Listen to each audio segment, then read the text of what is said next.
पाकिस्तान ने किया इजराइल पर हमला, जश्न में डूब गया सऊदी अरब, लेकिन पाकिस्तान को भारत ने फंसा दिया।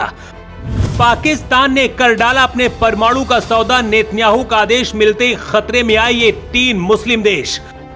बन गया दुनिया का पहला इस्लामिक नाटो, इजराइल ने भारत को बुलाया, उधर मोसाद ने दुश्मन देश को उड़ाया। पाकिस्तान ने अपने हथियारों का सौदा कर दिया। पाकिस्तान दुनिया का अकेला मुस्लिम देश है जिसके पास परमाणु हथियार हैं और पाकिस्तान ने इजराइल पर हमला करके बहुत बड़ी गलती कर दी। इजराइल पाकिस्तान को अब आखिरी छोर तक दौड़ा दौड़ा कर मारेगा। पाकिस्तानी पीएम शहबाज शरीफ और असीम मुनीर को अंदाजा नहीं रहा होगा कि सऊदी अरब के साथ जो डील की है उसके बाद क्या होने वाला है। पाकिस्तान के इस फैसले से अमेरिका और ट्रंप भी बौखला गए हैं, क्योंकि पाकिस्तान ने जो किया है उससे मिडिल ईस्ट देशों में विश्व युद्ध शुरू हो सकता है। लेबनान, ईरान, यमन, फिलिस्तीन से युद्ध लड़ने के बीच मुस्लिम देश कतर पर भी जब इजराइल ने हमला किया तो 57 मुस्लिम देशों को ये बात समझ आ गई कि इजराइल किसी को छोड़ने वाला नहीं है।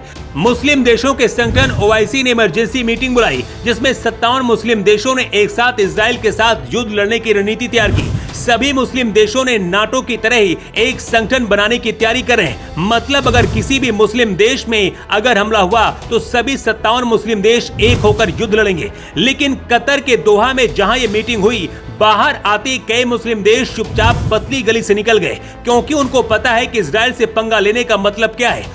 हूती और हमास जैसा हाल होगा। कहते हैं औकात से बड़े फैसले नहीं लेने चाहिए। पाकिस्तान ने वही गलती कर दी। पाकिस्तान के नेताओं ने कई बार पहले ही इजराइल को धमकी दे चुके हैं कि हम अपना परमाणु ईरान या फिलिस्तीन के सपोर्ट में दे देंगे। लेकिन इस बार क्या हुआ, इसे समझिए।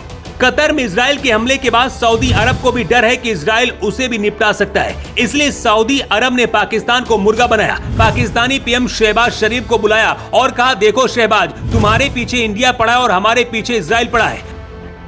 पाकिस्तान और सऊदी अरब के बीच एक डील हुई है। इस समझौते में कहा गया है कि अगर किसी भी देश पर कोई हमला होता है तो उसे दोनों देशों के खिलाफ हमला माना जाएगा। इसे ऐसे समझिए कि अगर इजराइल ने सऊदी पर हमला किया तो पाकिस्तान कहेगा कि हम सऊदी को अपना परमाणु देंगे और उसके साथ लड़ेंगे भी। अगर भारत पाकिस्तान के बीच कुछ तनाव होता है तो सऊदी पाकिस्तान के साथ खड़ा होगा। लेकिन इसमें फायदा किसका है, इसे समझिए। मुस्लिम देश यूएई भारत और इजराइल के साथ खड़ा रहता है, लेकिन जानकर आपको हैरानी होगी कि सऊदी भी भारत की नीतियों पर ही चलता है। प्रिंस मोहम्मद बिन सलमान भारत की तारीफ करते रहते हैं, लेकिन मिडिल ईस्ट में सभी मुस्लिम देशों के बीच दबदबा बनाने के लिए सलमान ने शहबाज शरीफ से सौदा किया ताकि पाकिस्तान का परमाणु हथियार का फायदा उठा सके। जबकि अगर भारत पाकिस्तान पर हमला करता है तो सऊदी के पास ऐसा कुछ नहीं है जिससे पाकिस्तान को बहुत ज्यादा कुछ फायदा मिल सके। इजराइल इस वक्त कई मोर्चों से लड़ रहा है। कुछ दिन पहले यमन के हूती विद्रोहियों के प्रधानमंत्री अहमद रहावी को मोसाद ने अपने ऑपरेशन में उड़ा दिया था। हूती विद्रोही बदला लेने के लिए फिर से हमला कर रहे हैं और इजरायली सेना धुआं बना रही है और इसके बाद लगता है कि अगला नंबर पाकिस्तान का आएगा। इजराइल अपने उस हर दुश्मन को तोड़ रहा है जो उसके लिए खतरा बन रहा है। लेबनान, यमन, फिलिस्तीन, ईरान को धुआं बनाने के बाद पाकिस्तान अब सबसे बड़ा दुश्मन इजराइल का बन गया है, क्योंकि पाकिस्तान गलती से भी अगर अपने परमाणु हथियार मिडिल ईस्ट तक पहुंचाता है तो तीसरा विश्व युद्ध शुरू हो सकता है। इसलिए इजराइल और मोसाद अब किसी भी हद तक जा सकते हैं। सबसे बड़ा झटका अमेरिका के लिए लगा है। अमेरिका ने पाकिस्तान की मदद की थी। अमेरिका इस वक्त इजराइल के साथ लड़ रहा है, लेकिन इजराइल के दुश्मनों से ही पाकिस्तान ने हाथ मिला लिया।